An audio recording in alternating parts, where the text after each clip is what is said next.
What if I told you that your biggest opportunities aren't even in your home country? What if I told you the people who are waiting for what you have to offer, the ones who will actually value it the most, may not even live where you live?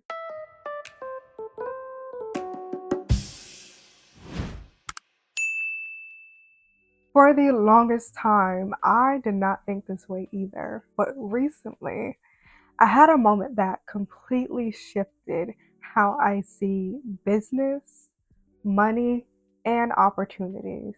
And I just have to share it with you. So, like most people, I grew up thinking within the borders, within the country of America, the magnificent USA. My job market was local. I looked for jobs relative to where I lived. My customer base for my business was always American, and my entire definition of success was built inside the US economy. And honestly, as an entrepreneur, I have been feeling really conflicted because everywhere you look, if you are an American, everywhere you look, you hear about how Americans are struggling. The economy is getting worse. Prices are rising, wages are just stagnant, and people are exhausted. You can see it, you can feel it. It is there. And deep down, I used to feel really guilty about trying to sell anything, knowing that majority of the people around me were already stretched thin. But here's the thing that I didn't realize. I was thinking too small. A few weeks ago, I was talking to my fiance about a video that I had watched. It was some type of business pitch show similar to Shark Tank, but I think it was British, maybe. I don't know. It was definitely another country, but all of the entrepreneurs on that show were white. But there was a contestant on the show who was a Nigerian woman. And she was pitching her business to the investors, who again were a panel of all white Americans. And in the middle of her pitch, she said something to those investors that actually made them pause. She told them that she wanted to keep her market primarily focused in Nigeria. They were definitely appalled. She explained her positioning, and she explained how the country of Nigeria has been growing very well, rapidly, and is projected to keep on growing. And so she ended up speaking with so much confidence and so much authority, and she had so many facts to back her positioning. She knew what she wanted. This is why it's important to know what you want. But she knew exactly where her audience was, and she refused to be distracted by anyone else's projections. Even though the investors insisted that she look elsewhere into other demographics and markets, she knew that the Nigerian markets were growing and they were going to continue to grow, and that was going to be the market that was really going to help her business thrive. And in that moment, I just had this like huge like aha, like that's it. And it reminded me of something so powerful, that just because Americans are struggling, and I won't even single this out to American only, just because the people in your proximity are struggling, that doesn't mean that the rest of the world is. And it also reminded me about all of the wealthy Nigerians that I've been seeing online. Shout out to y'all. Y'all doing y'all. Okay. And then it really hit me that we live at a time where technology gives us the ability to reach customers around the globe. We are no longer bound by borders. We are simply bound by vision. You can literally reach the entire world today. And this is the shift that really changed everything for me. I realized that I don't have to build my business around who can't afford me, right? But instead, I can build my business around who actually values what I have to offer, wherever they may be.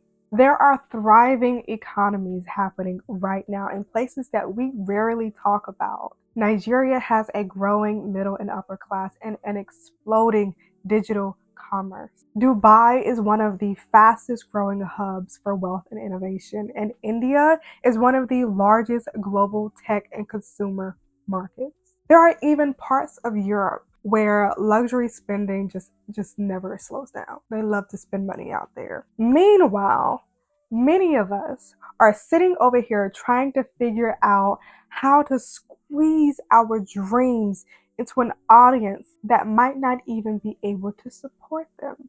When really the world is wide open. If you've ever felt discouraged because it felt like nobody's buying, I want you to hear this right now. There are 7.8 billion people in this world. Your dream clients, your customers, your opportunities, they are not limited to your city, your state, or even your country. The internet has literally removed those walls. YouTube, Pinterest, Shopify, TikTok, Amazon, these are global platforms. You are already connected to the world. You just have to start thinking beyond where you live. And so here are some things that are helping me shift my mindset right now. One, stop assuming your customer lives where you live. Don't box yourself in to a single economy. Open up to the idea that the best audience for your work might not be domestic. Two, use platforms with global reach. Lean into YouTube, Pinterest, and other platforms where your content can be discovered internationally, not just locally. Three, speak to universal desires. People across the world want the same things. They want beauty, they want confidence, they want joy, they want financial freedom. We all have those same desires and they all translate across different borders. And lastly, stay curious about global trends. Start exploring global markets and evolving economies. When you understand where opportunity lives, you can position yourself inside of it. And this is something that I've been thinking about with the whole conspiracy that China might become the new world leader. As an American, that can sound scary, or even as anybody in any part of the world, it can sound scary to hear that there may be a new leading economy or a new leading country. But instead of fearing the inevitable, how about you learn and figure out how to position yourself for that new change? If China is going to become the new leading world country, then figure out how you can get into that Chinese market, okay? Figure out how you can get products to sell to them, right? Or figure out how you can trade from them and, whatever you got to do. Simply don't limit yourself. For me, this realization has been so freeing. It has really helped me see Soulful Shenanigans not just as a brand, like a small brand, but really as a global community. The programs that I'm creating, the events that I'm hosting, even the products that I'm developing, they're not just for one audience or one country. I want, and I know my work really has the potential to reach women, not just in America, but in countries across the world, Lagos, London, LA, Dubai, everywhere. Because our stories may look different, but our desires really are the same, to live softer, fuller, and more aligned lives. And that's why the resourcefulness program that I'm creating is designed for any woman, anywhere, who wants to learn how to build more with what she already has. And it's why I'm excited for our gratitude and release event this November, because the energy that we will create there will ripple out far beyond just this one night. If you are a business owner or an entrepreneur, I want you to keep in mind that you're not just building a business, okay? We're building movements. If you've been thinking small, this right here is your permission to expand. Start imagining what's possible for you beyond your borders, because the truth is the world is waiting for you. Make sure you subscribe and turn on your notifications, because I'll be sharing exactly how I'm structuring my business to reach a global audience.